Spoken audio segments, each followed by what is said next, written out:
सभी भक्तों को श्री शिवाय नमस्तुभ्यं। हर हर महादेव। श्री देव पितृ शिव महापुराण में जो पत्र आए हैं, जिन माताओं बहनों को संतान की प्राप्ति हुई है, किस प्रकार से उनको तकलीफ हुई और उसके बाद उनको संतान की प्राप्ति हुई, उसके बारे में आपको जानकारी प्रदान करते हैं। सबसे पहले तो जो पहला पत्र पढ़ा था गुरुजी ने, उसमें माता ने बताया कि उनका एक पुत्र था जो 20 साल का था और उसके बाद एक बेटी थी जो कि 11 वर्ष की थी। जो पुत्र था उसकी मृत्यु हो गई 20 साल की और जो 11 वर्ष की बेटी थी उसकी भी मृत्यु हो गई। बहुत दुखी हो गए घर परिवार वाले। अब इतने वर्ष बाद संतान भी कैसे प्राप्त हो, इसके लिए भी वे दुखी थे। रजोधर्म भी बंद हो चुका था उनका। तो फिर किसी ने उनको बताया कि 2 बजे टीवी पर कथा आती है शिव महापुराण की, तुम वो सुनो और वो सुनने के बाद में उपाय करो, क्या पता बाबा झोली भर दे। जहाँ पे किसी को भी उम्मीद न थी कि उनको संतान प्राप्त हो सकती है, वहाँ उन्होंने प्रतिदिन कथा सुनना प्रारंभ करा और कथा सुनने के साथ ही साथ में 2 उपाय किए। अब वो 2 उपाय कौन से हैं? सबसे पहला जो उपाय है वो है पशुपतिनाथ जी का व्रत। पशुपतिनाथ के व्रत में आप पशुपति व्रत के बारे में आप सभी जानते हैं। 5 सोमवार का ये व्रत होता है। किसी भी सोमवार से आप इस व्रत को शुरू कर सकते हैं। बस ध्यान इतना रखिए कि जिस दिन आपका कोई दूसरा व्रत हो, जैसे कि कोई विशेष व्रत हो, प्रदोष का व्रत हो, जन्माष्टमी का व्रत हो, उस दिन इस व्रत को ना करें, अगले सोमवार पर इस व्रत को करें। जिस दिन आपका रजोधर्म हो उस दिन आप केवल और केवल आपको फास्ट रखना है, यानी कि व्रत करना है। व्रत करने के बाद में मंदिर में नहीं जाना और उस व्रत को गिनना नहीं है। तो इस प्रकार से ये पशुपतिनाथ का व्रत करना है आपको। 5 सोमवार का व्रत है। किसी भी सोमवार को मंदिर में जाइए। सुबह जो थाली आप लेकर गए हैं, शाम के समय पे वही थाली लेके जानी है। 6 दीपक लेके जाने हैं और मीठे का प्रसाद लेके जाना है आपको। जो भी प्रसाद आप बना के लेके जाएंगे घर से, वो पूरा लेके जाना। उसके 3 हिस्से करने शिव जी के सम्मुख में।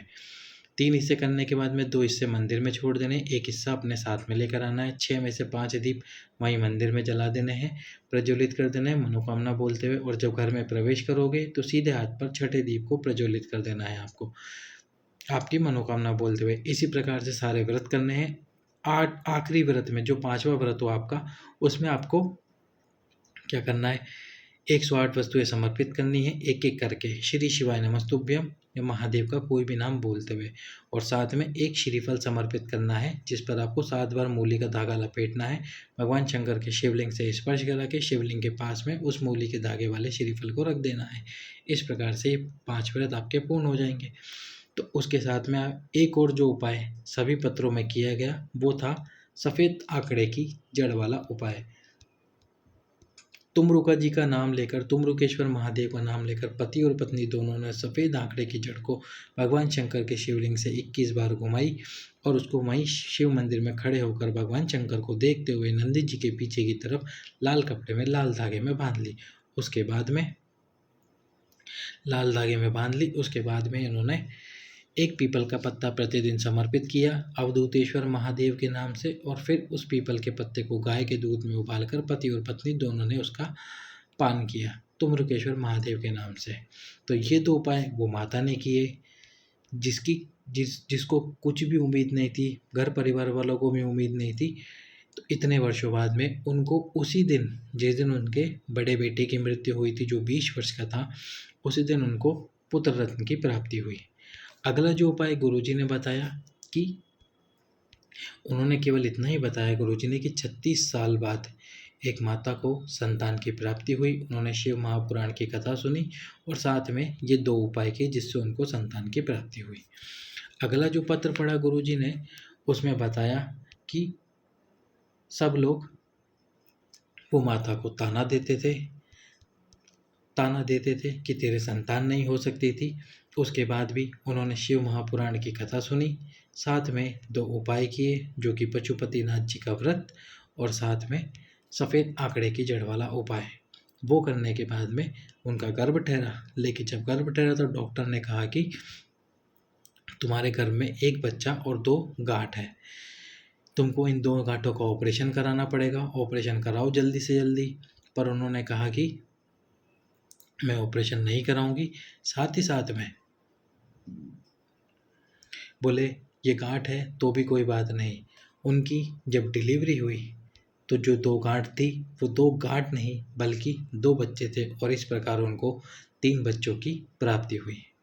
एक बात और, जो आपको पहला पत्र बताया जिसमें माता के 20 वर्ष के बच्चे की मृत्यु हो गई थी, जब 9 महीने पूर्ण होने वाले थे तो उनके पति ने तुमरुका जी का नाम लेते हुए जो नॉर्मल डिलीवरी के लिए उपाय होता है, नॉर्मल डिलीवरी के लिए जो उपाय होता है तुमरुका जी का, 7 बार गुड़ के डली को यानी कि गुड़ के टुकड़े को तुमरुका जी का नाम लेते हुए शंकर जी के शिवलिंग पे से घुमाना होता है और प्रतिदिन एक एक गुड़ का टुकड़ा उनको देना होता है।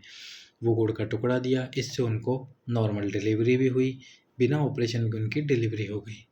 अगला जो उपाय, अगला जो पत्र, उपाय नहीं पत्र, जो कि पढ़कर बताया गुरुजी ने, वो इस प्रकार से है कि एक माता को संतान की प्राप्ति नहीं हो पा रही थी, बहुत दुखी हो गए थे।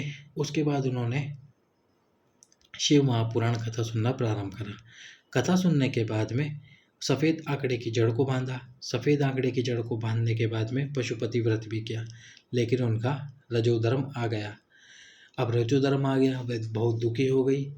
उसके बाद रजोधर्म आने के बाद भी उन्होंने उस जड़ को नहीं खोला। फिर कुबेरेश्वर धाम गई। कुबेरेश्वर धाम जाकर माँ शिवलिंग के जल का पान किया, शिवलिंग का जल पिया, शिवलिंग पे चढ़ाए हुए जल का पान किया। उसके 15 दिन बाद उनका फिर से रजोधर्म आ गया, बहुत दुखी हो गई।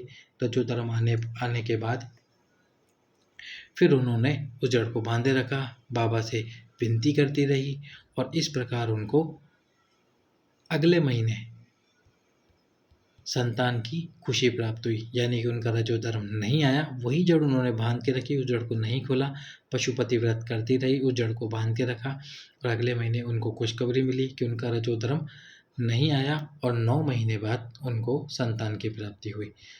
इस प्रकार से उन्होंने ये उपाय किया। अंतिम जो पत्र था वो पत्र गुरुजी ने पढ़ा कि 2005 में शादी हो गई थी, और 2005 में शादी होने के बाद उनको संतान की प्राप्ति नहीं हुई। 2022 तक, 2021 तक लोग भांज बोलते थे उनको, जो माता थी उनको भांज बोलते थे, तरह तरह के अपशब्द बोलते थे। 10 वर्ष बीत गए, 20 वर्ष बीत गए, 10 वर्ष बीत गए, 15 वर्ष बीत गए, 17 वर्ष बीत गए। उसके बाद में किसी ने उनको बताया कि शिव महापुराण की कथा आती है तो सुनना प्रारंभ कर।